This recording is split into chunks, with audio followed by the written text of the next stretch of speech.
할렐루야. 이 시간 우리 가정에서 흩어져서 예배드리시는 모든 성도님들 한 분 한 분 우리 하나님이 주시는 은혜와 또 사랑과 능력 함께 하실 줄로 믿습니다. 이 시간 곁에 있는 분들과 우리 전우좌우에 계신 분들 같이 우리 인사했으면 좋겠어요. 하나님 오늘도 우리와 함께 하십니다. 우리 그렇게 한번 가족들 간의 인사 서로서로 이렇게 다 하겠습니다.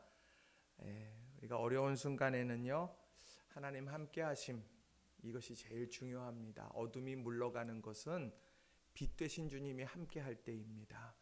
어둠 가운데 향방 없이 주먹질을 하는 게 중요한 것이 아니라 빛 되신 주님이 오면 어둠은 물러가게 되어 있는 거예요. 이 시간도 이 어둠 가운데에도 함께 하시고 힘겨움 가운데도 함께 하시는 주님, 그 역사를 기대하면서 예배하는 우리 성도님들 모두가 다 되시길 주님의 이름으로 간절히 축원합니다. 오늘은 기독교 절기 중에 하나인 종려 주일입니다. 이날은 예수님께서 사람들의 죄와 허물을 사하기 위해서 십자가를 지시기 위해서 예루살렘에 입성하신 때가 이 종려 주일입니다. 사람들은요, 로마의 압제에서 다 우리를 해방시킬 거다 생각했기에 종려나무를 가지를 흔들면서 호산나 다윗의 자손이여 하면서 그렇게 예수님을 환호하고 그렇게 열광적으로 그렇게 환영을 했습니다. 그러나 예수님에게 있어서는요, 그것이 기쁜 날만은 아닙니다. 왜냐하면 세상의 기대와는 다르게 바로 그것은 죽음으로 향하는 길이었기 때문이라는 거죠. 예수님은 모든 것을 아셨어요. 그럼에도 불구하고 묵묵히 그 길을 걸어갔습니다.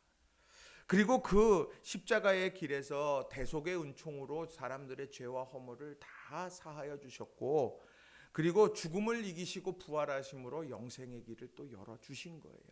대속의 은총과 영생의 길을 열어주신 이 두 가지를 십자가의 길목에서, 십자가에서 그 모든 걸 이루어 가셨다는 거죠. 그래서 이 종려주일부터 시작하는 고난주간, 그리고 금요일에 있는 성금요일, 그리고 안식 후 첫날 부활의 아침, 주일의 아침에 부활하시는 이 모든 것들을 우리들이 다시 한번 되살아 우리의 가슴에 새기면서 이 절기를 지나게 되는 거죠. 여러분들이 이 한 주간을 살아가실 때 이런 십자가의 의미를 다시 한번 마음에 품고 여러분 살아가시는 우리 성도님들이 다 되시길 주님의 이름으로 축원합니다. 그래서 저는 종려주일을 맞이하면서 이 예수님의 팔복의 말씀 중에서 애통하는 자는 복이 있나니라고 하는 이 부분의 말씀을 여러분들과 좀 함께 나누고 싶습니다. 왜냐하면은요, 이 팔복의 말씀은 예수님 앞으로 나온 제자들에게 예수님이 주신 말씀입니다. 제자들은 누굽니까? 예수님과 함께 십자가를 지고 또 함께 그 길을 오르는 사람들 아니겠습니까? 그 사람들에게 어떻게 살아가는 것이 내가 가져야 될 신앙, 그 신앙의 올바른 태도일지를 우리에게 제자들에게 알려주시고 또 우리들에게도 알려주시는 말씀이라는 거예요. 오늘 특별히 애통하게 되어지는 이 수많은 이 땅의 현실들을 다시 한번 돌아보면서 여러분들과 함께 두 가지의 중요한 교훈의 메시지를 여러분들과 좀 함께 나누고 싶습니다. 자, 첫 번째로는요, 애통의 늪에서 자신을 바로 보게 된다는 거예요. 애통의 늪에서 자신을 바로 보게 된다는 겁니다. 사람들마다 행복을 추구합니다. 여러분, 언제가 제일 행복하십니까? 어떤 사람들은 로또 맞는 것처럼 예기치 않는 물질이 들어올 때 행복해요. 맞아요.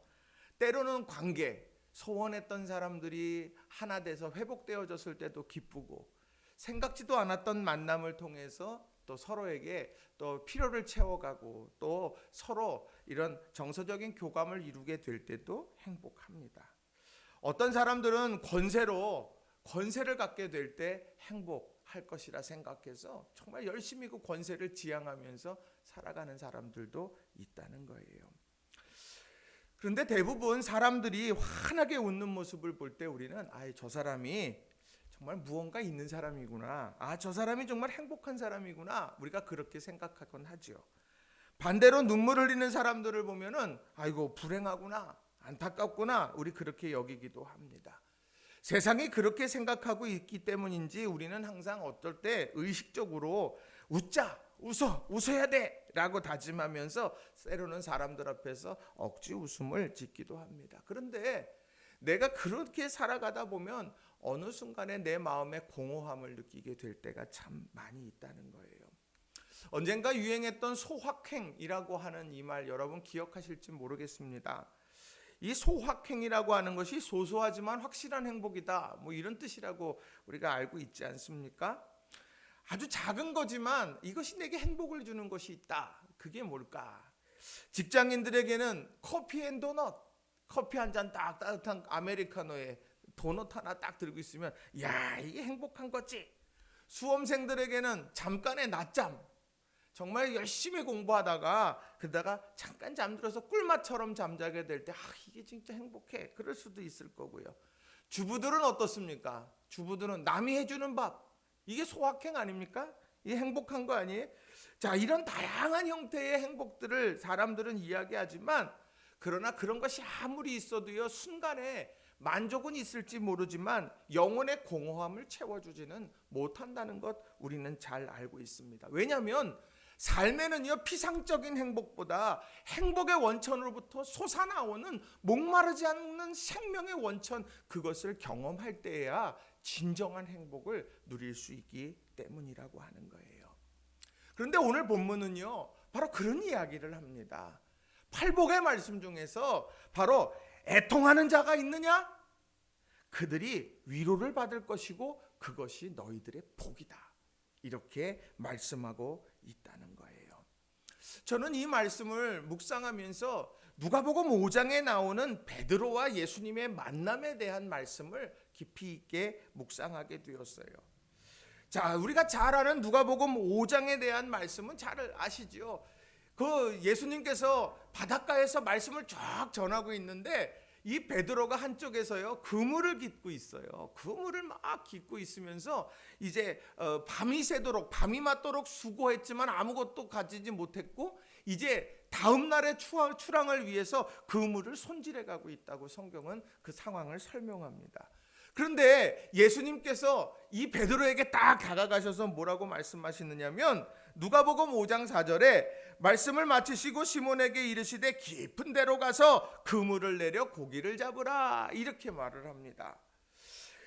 예수님께서 말씀하시고 그리고 베드로는 그물을 손질하고 이 두 예수님과 베드로 사이에 정말 소망과 행복, 그것이 무엇일까? 예수님은 그 말씀을 전하면서 하나님의 나라를 바로 알게 되는 것이 그것이 행복이었다면 베드로는요, 오늘 밤이 맞도록 수고했는데 아무것도 거두지 못했어. 그러나 내가 내일은 만선의 기쁨을 좀 누려야 되겠다, 이렇게 생각하면서 소망을 가지고 그물을 씻고 있었을 거라는 거예요.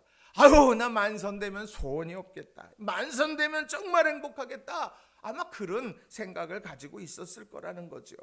그런데 예수님께서 이 베드로에게 다가가서 말씀하시는데 야, 깊은 데로 가서 그물을 내려서 고기를 잡으라고 이렇게 이야기를 하고 있다는 거예요. 만선, 그가 꿈꾸던 일 아닙니까? 근데 예수님께서 그렇게 말씀하시는데 그래, 그 말씀 의지해서 한번 그물 내려보자. 그리고 가서 그물을 내렸어요. 그랬더니 물고기가 너무 많아가지고 동무들에게 손짓합니다. 나 좀 도와줘. 그래서 동무들이 와가지고 같이 그 물고기를 잡다 보니까 2배가 잠길 정도로 만선이 됐다는 거예요. 행복한 일 아닙니까? 어부가 만선을 가져 만선했다 그러면 그것만큼 행복한 게 뭐가 있겠어요? 그런데 입에 귀에 걸릴 정도로 행복한 순간인데도 오늘 베드로는 어떻게 하느냐? 누가복음 5장 8절에 보면 이렇게 말해요.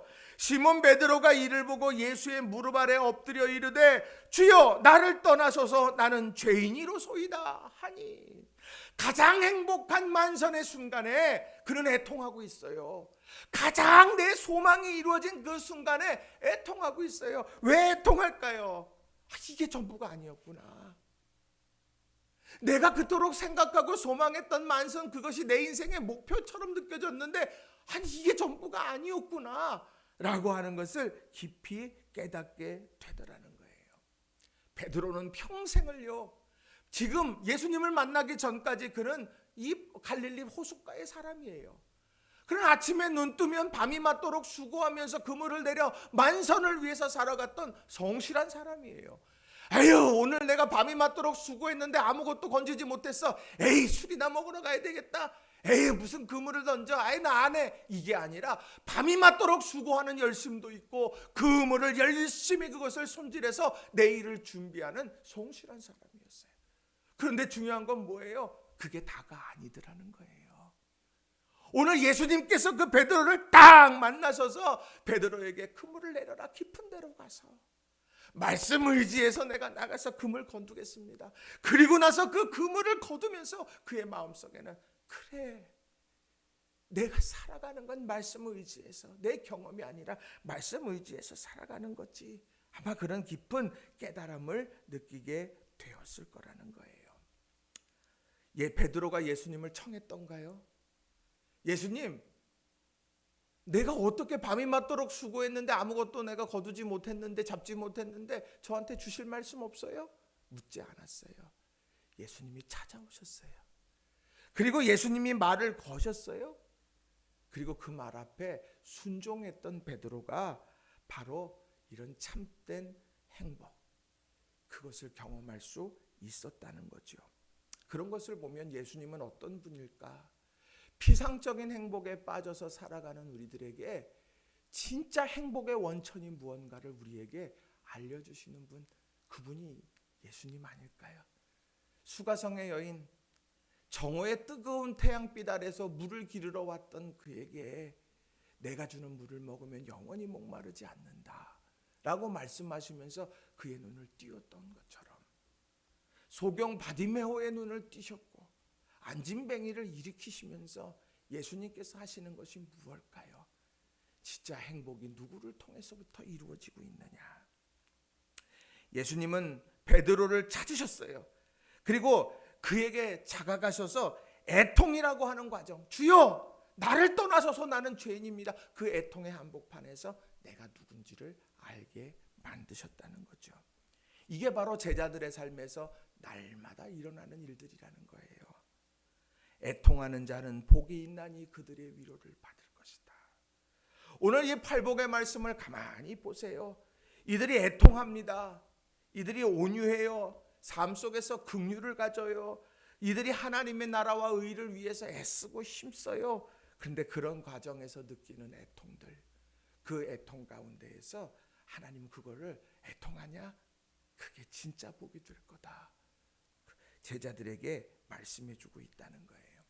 왜 애통이라고 하는 것이 복일까? 유진 피터슨이 쓴 메시지 성경에 보면 이렇게 이 부분을 번역을 해요. 자, 제가 한번 읽어드립니다. 메시지 성경에 보면 5장 4절에 이렇게 말해요. 가장 소중한 것을 잃었다고 느끼는 너희는 복이 있다. 그때야 너희는 가장 소중한 분의 품에 안길 수 있다. 가장 소중한 것을 잃었다고 느끼는 너희는 복이 있다. 그때야 너희는 가장 소중한 분의 품에 안길 수 있다. 신앙의 가장 중요한 행복이 뭐냐? 신앙에서 가장 중요한 목표가 뭐냐? 가장 소중한 분의 품에 안기는 것 아니겠어요? 내가 주님과 함께 살아가는 것 아니겠어요? 내가 하나님이 주시고 예수님이 주시는 은혜와 평강을 누리며 사는 것 아니겠어요? 그분의 품에 안겨야만 그게 가능한 거예요. 전능자의 그늘 아래 있어야 되는 거고요. 내가 포도나무의 가지가 되어줘서 내가 붙어 있어야 이걸 누리게 되어지는 거예요. 그런데 우리의 삶 속에서 가장 중요한 게 그분이 아니더라는 거예요. 가장 중요한 게 그분이 아니에요. 그런데 어느 순간에 나를 찾아오신 주님 때문에 내 삶에 애통함이 밀려 들어와요. 이 애통함이 뭐겠습니까? 야, 내가 정말 저 하나님의 품이 가장 소중한 건데 내가 그걸 잊어버리고 있었어. 가장 소중한 게 이건데 내가 이거를 외면하며 살아왔구나 라고 하는 그런 자신의 본질과 만나게 되어질 때 실로 하나님을 향하여 눈을 들고 하나님께로 나아가서 내가 그분의 품에 안기게 되더라는 거예요. 여기에서 정말 가장 소중한 것을 잃었다고 느끼는 너희, 이것은 내 주머니에 있는 돈이 얼마가 빠져나가서 아이고 내가 이 돈 없으면 안 되는데 아이고 이 돈이 어디 있을까? 그 우는 울음이 아니라고 하는 거예요. 내가 열심히 내가 베드로처럼 내가 그물을 깃고 밤이 맞도록 수고하면서 내가 그물을 내려서 열심히 성실하게 살아왔는데 내가 그렇게 성실하게 살아가면서도 내 마음속에는 가장 소중한 것이 무엇인지 까맣게 잊어버리고 살아갔구나. 내가 그걸 다 잊어버린 채 내가 예수님도 잊어버리고 하나님도 잊어버리고 내가 그렇게 내가 살려왔구나. 열심히는 살았지만, 성실히는 살았지만, 오늘 그렇게 살아왔던 베드로에게 예수님이 찾아가셔서 말씀하셨던 것처럼 내 마음속에 깊은 울림, 이것이 내 마음을 움직이게 하면서 나를 보는 거예요. 내가 이거 잊어버리고 살았구나. 내가 가족의 소중함 잊어버리고 살았어. 내가 하늘의 신비에 대한 건 내가 잊어버리고 살았어. 눈앞의 것만 보다가 오늘 이런 일들을 경험하는 것이 애통이라는 거예요. 그러니 이 애통이라고 하는 건 축복이에요. 내가 정말 어떻게 살아가야 되나? 내가 정말 무엇이 중요한가? 이것을 알고 그대로 살아가지 못했음에 깨닫는 것. 마음에 떨림이 있고 울림이 있는 것. 이 애통이 있다면 정말 행복한 인생이 되더라는 거예요. 왜냐하면 놓치지 않기 때문이죠.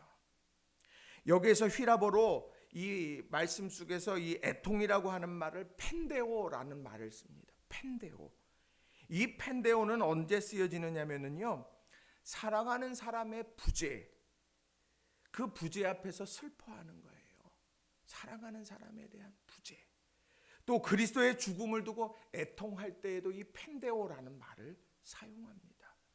그러니까 정말 내가 이 관계 속에서 본질적이고 이 관계 속에서 내가 정말 소중한 건데, 내가 소중한 분인데 내게 이런 것들을 잊고 살아갔을 때 느끼는 감정이 펜데오예요. 저는요, 오늘 이 말씀, 오늘 우리들에게 애통하는 자는 복이 있다. 이 애통의 감정이 회복되어지는 저와 여러분이 다 되셨으면 좋겠어요.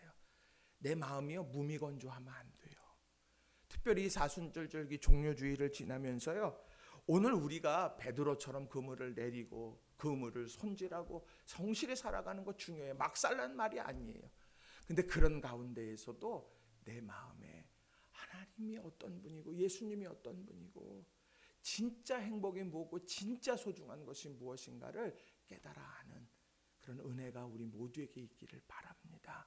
하늘의 신비들, 하늘의 은혜들, 이것을 바라보는 저와 여러분 되기를 바랍니다. 그런데 이 애통은요, 힘들어요.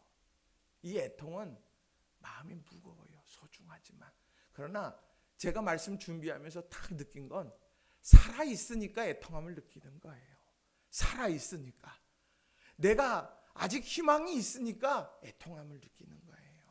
우리 사랑하는 성도님들, 이 코로나19로 인해서 참 힘들고 어려운 시간들을 지나고 있는데 오늘 이 어려운 순간에 이때가 정말 중요한 것이 뭐고 사랑하는 게 뭐고 붙잡아야 될 게 뭔가, 이것을 우리들이 기억하면서 살아가는 저와 여러분 다 되시기 바랍니다.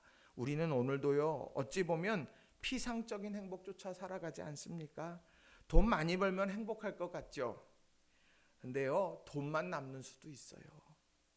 오늘 건강하면 행복할 것 같죠? 건강한 몸으로 죄악의 길을 걸어가면요, 그건 축복이 아니에요.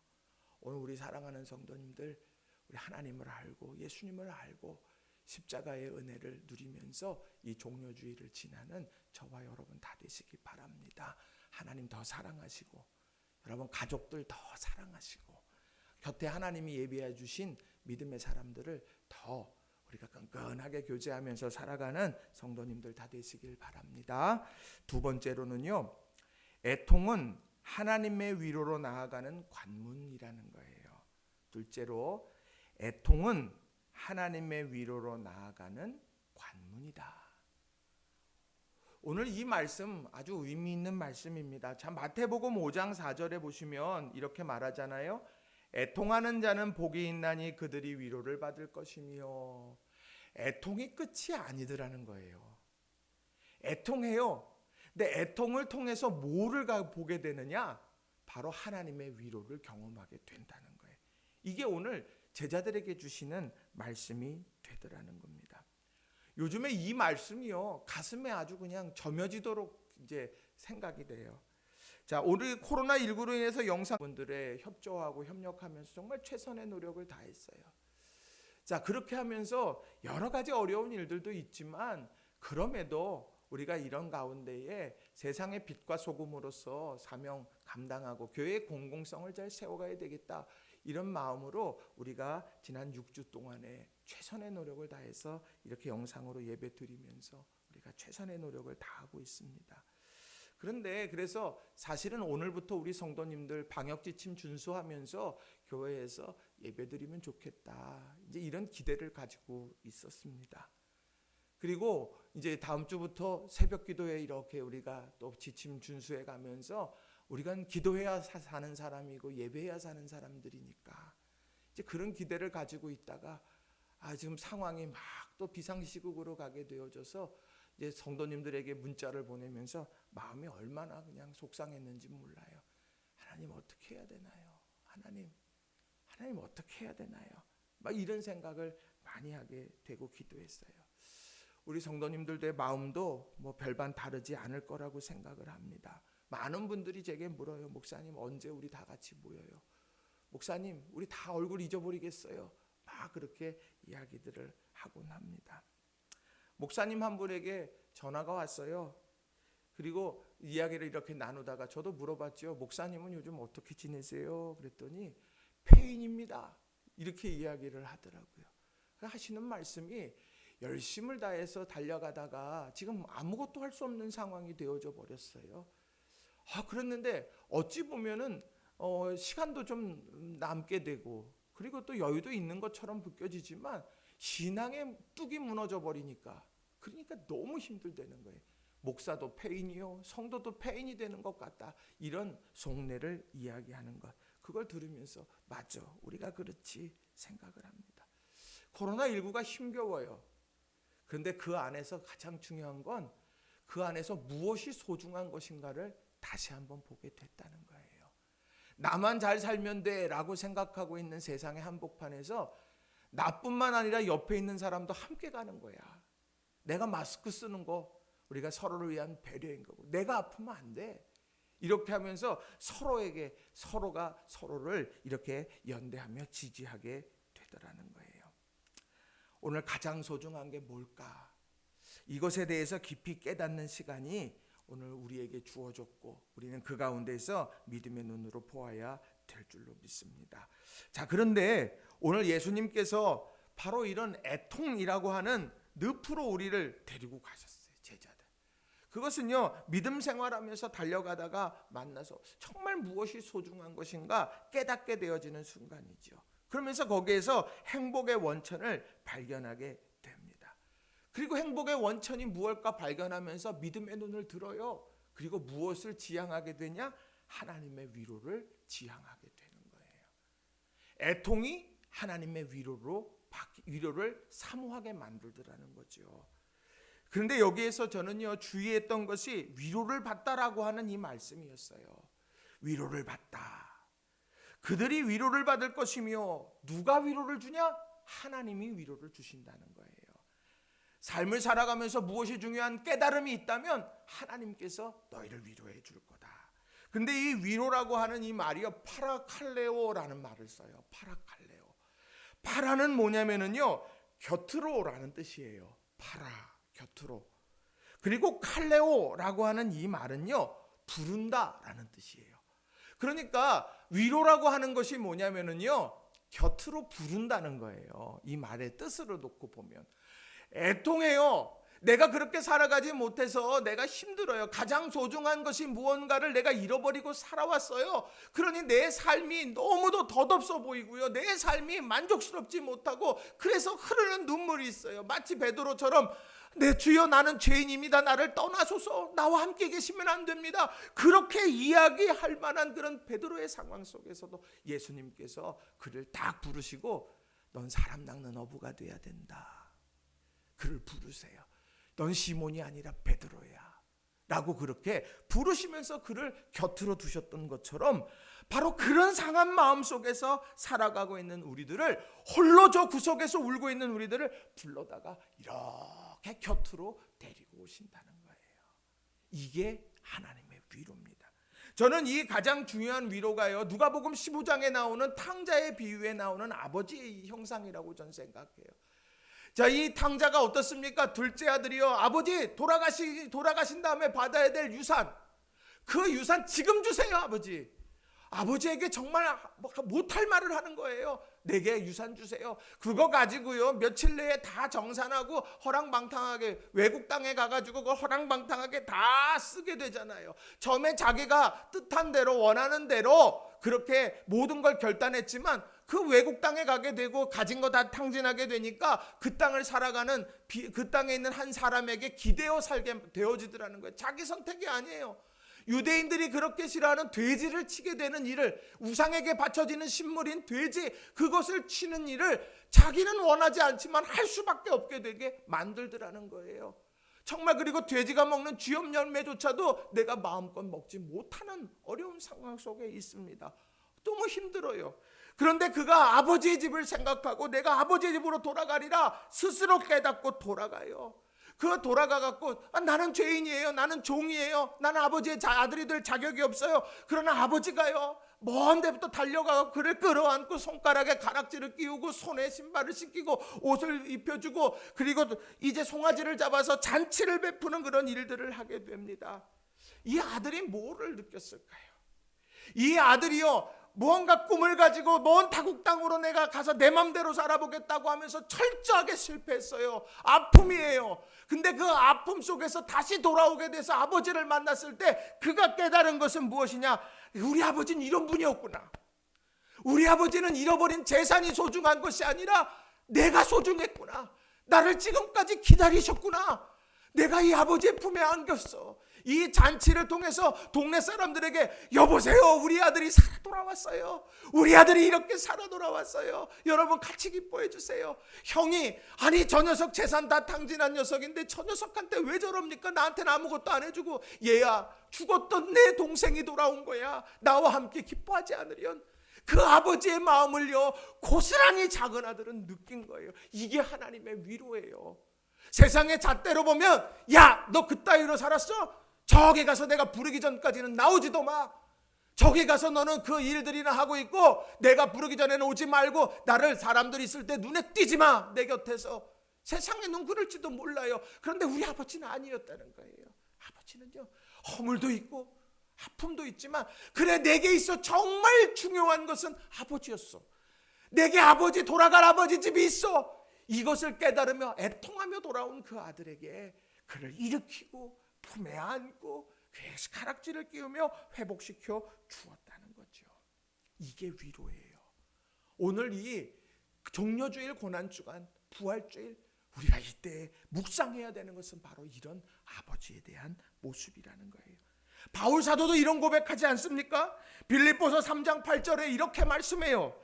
또한 모든 것을 해로 여김은 내 주 그리스도 예수를 아는 지식이 가장 고상하기 때문이라. 내가 그를 위하여 모든 것을 잃어버리고 배설물로 여김은 그리스도를 얻고.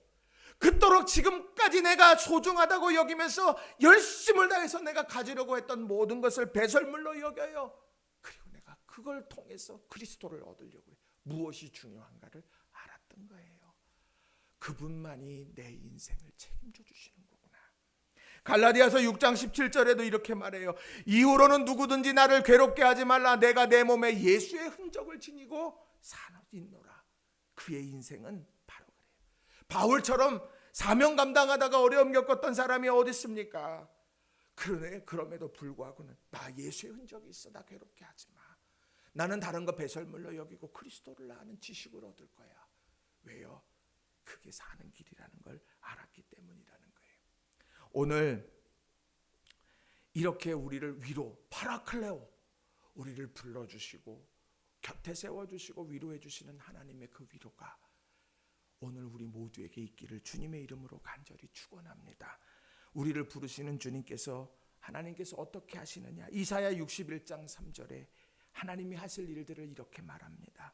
무릇 시온에서 슬퍼하는 자에게 화관을 주어 그 죄를 대신하며 기쁨의 기름으로 그 슬픔을 대신하며 찬송의 옷으로 그 근심을 대신하시고 그들이 의의 나무 곧 여호와께서 심으신 그 영광을 나타낼 자라 일컬음을 받게 하려 하심이라. 하나님께서 바꾸세요. 슬퍼하는 자에게 승리의 화관을, 정말 탄식하면서 죄를 뿌리는 이들에게 기쁨의 기름을 밝게 하시고, 하나님께서 오늘 우리들에게 하나님의 영광을 나타낼 자로 우리를 세워가십니다. 또 그 하나님이 하시는 일들, 그 하나님이 위로해 주시는 것을 요한계시록 7장 15절부터 17절에 이렇게 말해요. 그러므로 그들이 하나님의 보좌 앞에 있고 또 그의 성전에서 밤낮 하나님을 섬김에 보좌에 앉으신 이가 그들 위에 장막을 치시리니 그들이 다시는 줄이지도 아니하며 목마르지도 아니하고 해나 아무 뜨거운 기운에 상하지도 아니하리니 이는 보좌 가운데 계신 어린 양이 그들의 목자가 되사 생명수 샘으로 인도하시고 하나님께서 그들의 눈에서 모든 눈물을 씻어주실 것입니다. 다시는 줄이지도 아니하고 목마르지도 아니하고 아무 뜨거운 기운에 상하지 않게 하신다는 거예요. 보호해 주신대요. 그리고 지금까지 신앙생활하면서 삶을 살아가면서 애통했던 우리들의 모든 흐르는 눈물을 닦아주신다, 이렇게 말씀하고 있습니다. 이게 하나님의 위로예요. 이 하나님의 위로를요, 오늘 우리들에게 눈에 보이는 표징으로 보여주시는 것이 바로 십자가라는 거예요. 십자가는요, 하나님께서 우리 사이에 막혀져 있던 죄와 욕심, 죄와 허물들, 그렇게 담이 높아 있어서 갈 수 없는 그 가운데에 길을 놓아 주신 거예요. 요한복음 14장 6절에 이렇게 말하잖아요. 예수께서 이르시되 내가 곧 길이요 진리요 생명이니 나로 말미암지 않고는 아버지께로 올 자가 없느니라. 십자가는요, 아버지께로 나아가는 길을 여신 거예요. 그 길로 나아가서 그 하나님 앞으로 가서 하나님께서요, 우리의 삶을 이렇게 회복시키시고 하나님께서 흐르는 모든 눈물을 닦아주시는 위로를 경험하게 만드시는, 내가 너희를 아직 포기하지 않아, 세상이 다 포기해도 나는 너희들 포기하지 않아, 그것을요 우리에게 눈에 보이는 확실한 표징으로 보여주시는 것이 십자가라는 거예요. 오늘 그 십자가를요, 이 고난주간에 우리는 묵상해야 되는 거예요. 파라클레오. 여러분, 이걸 꼭 기억하시기를 바랍니다. 오늘 위로 애통하는 우리를 부르셔서 곁으로 보내주시고 안아주시고 회복시켜주시고 닦아주시는 그 하나님의 은혜, 십자가를 보면서 그런 은혜를, 또 그런 믿음의 진리를 다시 한번 깨닫는 저와 여러분 되기 바랍니다. 말씀을 정리합니다. 오늘 삶을 살아가면서 오늘 히라보 두 가지 말 여러분 꼭 기억해 주시면 좋겠어요. 펜데오, 애통한다. 가장 소중한 것을 잃었을 때, 그때에야 너희는 가장 소중한 그분의 품에 안길 것이다. 이 말씀, 내게 있어서 가장 중요한 게 뭔가, 이걸 질문하시고, 또 하나, 오늘 파라클레오, 애통이 끝이 아니라는 거예요. 이게 소중하구나, 소중한 건데, 아는 거에 끝나는 것이 아니라 주님께서, 하나님께서 그를 불러서 곁으로 데리고 오시고 안아주시고 닦아주시고 위로해 주신다. 그 십자가에 담긴 의미들을 기억하면서 믿음 안에 살아가는 저와 여러분 다 되시기를 바랍니다. 우리 성도님들 흩어져 있지만 서로 우리 교제하시고 믿음 안에서 더욱더 견고하게 우리 공동체를 세워갈 수 있는 성도님들 다 되시길 주님의 이름으로 축원합니다. 이 시간 우리 한치 말씀을 의지해서 기도했으면 좋겠습니다. 하나님, 내가 정말 무엇이 중요한 건지를 깨닫는 은혜가 내게 있게 하시고, 애통하는 자를 부르셔서 곁에 두고 위로하시는 하나님의 은총, 그것을 누리며 살게 하옵소서. 코로나19로 인해서 사망